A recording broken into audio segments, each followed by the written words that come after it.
شكون فينا ما يحبش السردين؟ على بالي كامل تحبوه وتحبوا تنوعوا في الوصفات تاعو. جبت لكم اليوم وصفة السردين في الفرن بالدرسة وصلصة الطماطم، وصفة صيفية خفيفة وبنينة. تابعوا معي الوصفة.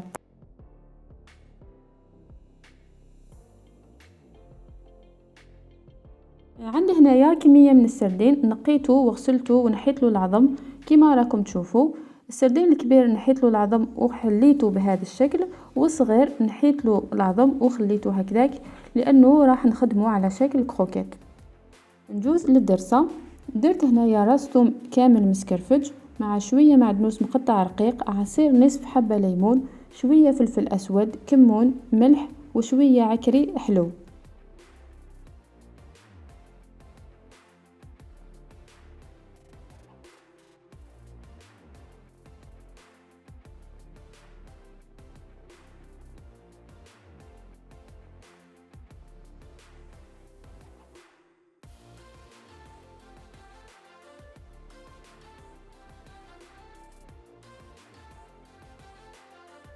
زدت ايضا كمية من الزيت، هنايا درت قيس 5 مغارف كبار. خلطت الكل جيدا. هنايا سمحوا لي اخواتي، كنت حاسبه راني نصور وكي جيت ندير المونتاج ما لقيتش هذا المقطع. راح نشرح لكم الطريقه كيفاش درت مع السردين الكبير. دونك جبت وحده تاع الحوت اللي حليته، درت له من الفوق كميه صغيره من الدرسه وعاودت غلقت عليه بواحده اخرى. هذا مكان وراكم تشوفوا كيفاش خرج. اما السردين صغير سييت كيفاش نقطعه بالملعقه فقط كما راهو موضح في الفيديو، ورميتو للطبسيل اللي فيه الدرسه اللي بقات لي. خلطت جيدا باش التوابل كامل يدخلوا مع الحوت وخليته بجهه.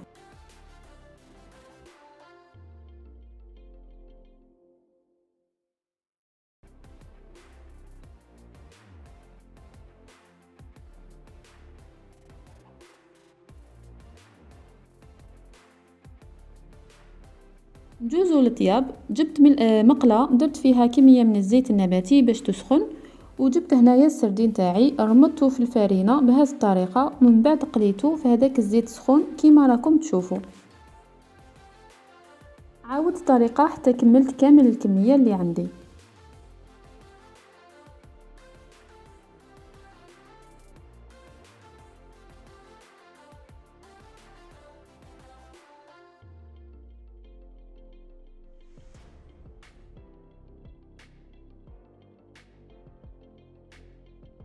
بعد ما طاب نحيته ودرته فوق ان بابي ابسوربون باش يشرب الزيت كامل.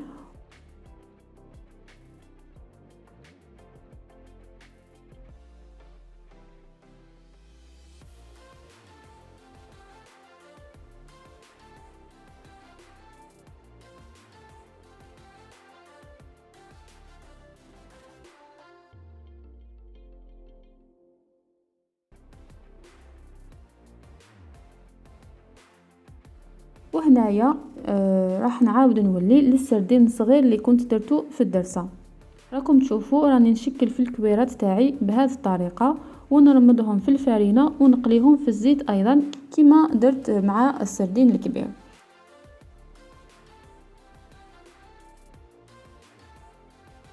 بعد ما طابوا لي حطيتهم فوق ان بابي ابسوربون باش يشرب كامل الزيت.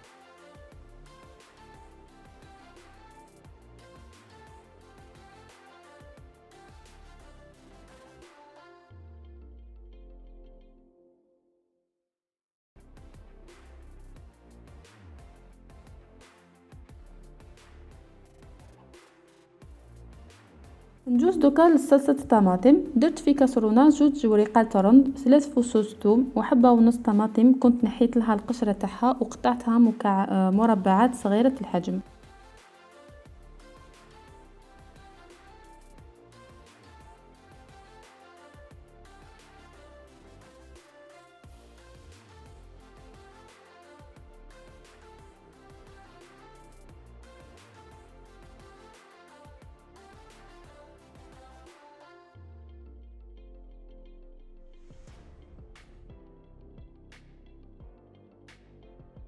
زدت عليهم شويه تاع زيت نباتي، فلفل اسود، ثوم بودره وملح، وزدت لها ايضا كاس تاع ماء وخليتها فوق النار حتى تطيب كامل.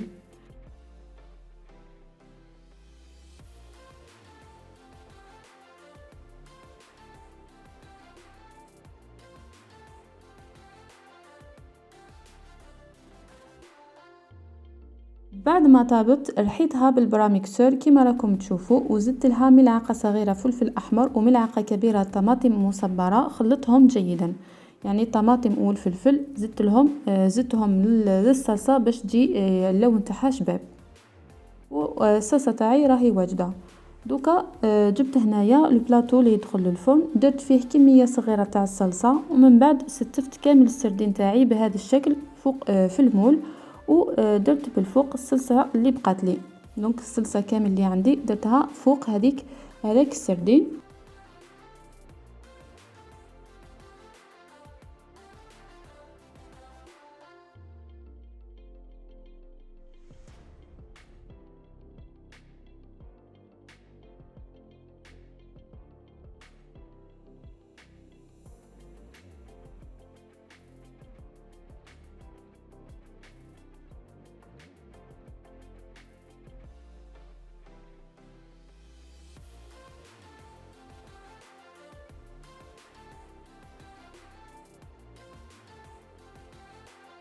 دخلت البلاطو تاعي للفرن وشعلته من التحت ومن الفوق باش الصلصة تتجمر، وطفيت عليه.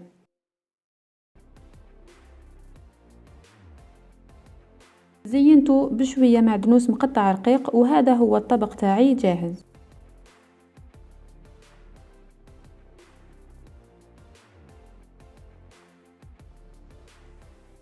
وصفة اليوم صيفية بامتياز، خفيفة وسهلة، نزيدو معاها شوية حميص وسلطة، وراكم درتو وجبة متكاملة صحية وبنينة. إذا عجبتكم الوصفة دعموني بلايك وتعليق شباب تحت الفيديو. مع السلامة.